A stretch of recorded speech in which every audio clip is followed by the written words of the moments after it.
Good morning.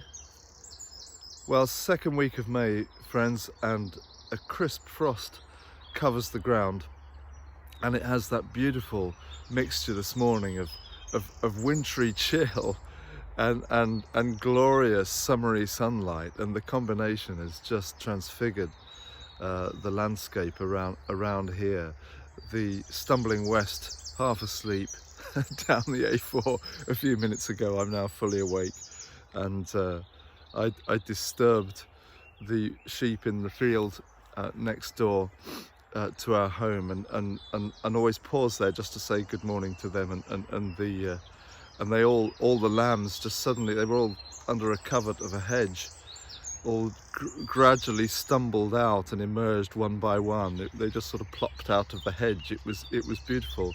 I might put a picture. I took some pictures of them, which is probably the last thing they wanted first thing in the morning. Anyway, walking down the path, the nettles had their heads bowed with the cow parsley as if in prayer, and it was a vision, ecstatic vision really, of divine ground. I felt heavenly. But here is not heaven. Heaven is not here. Heaven is our heading, and while we are heading there, we must wait. We must wait on the Lord. So many of the Psalms, and this morning's Psalm I'm going to read to you, are about waiting on God. And I've often really struggled to understand what that means and what it's for. And this line, wait for the Lord, or wait on the Lord, is so familiar in Jewish and Christian spirituality, rooted in the Psalms.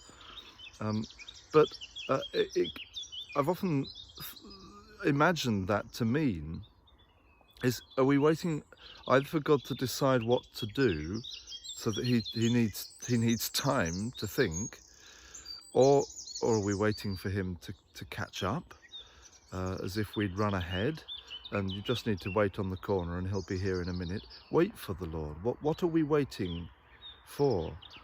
And it struck me as I walked this morning that it's not waiting necessarily for God to do anything.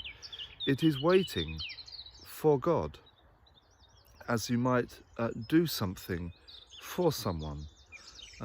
The waiting is part of our offering to God. It is our worship. So to wait on God is to dwell, to abide, to stop, not so that he catches up, but for the stopping to be your worship, your offering. Wait for the Lord, not wait for the Lord. You see what I'm saying? And I wonder if that might help us understand these lines a little better, so that there might be a time today when you can wait for God, because in that waiting, you will discover God as you turn to him. So I'm going to read one of the most beautiful of the Psalms, Psalm 62, and then just pause for a moment.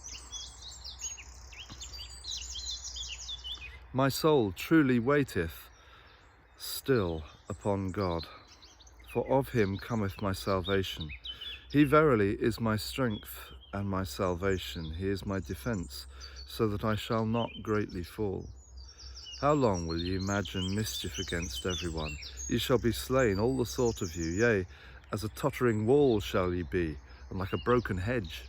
Just walk through a broken hedge. Their device is only how to put him out whom God will exalt. Their delight is in lies. They give good words with their mouth, but curse with their heart. Nevertheless, my soul, wait thou still upon God, for my hope is in him. He truly is my strength and my salvation. He is my defence, so that I shall not fall. In God is my health and my glory, the rock of my might, and in God is my trust. Oh, put your trust in him alway. Put your trust in him alway, ye people. Pour out your hearts before him, for God is our hope. God bless you as you wait upon the Lord. and go to ground.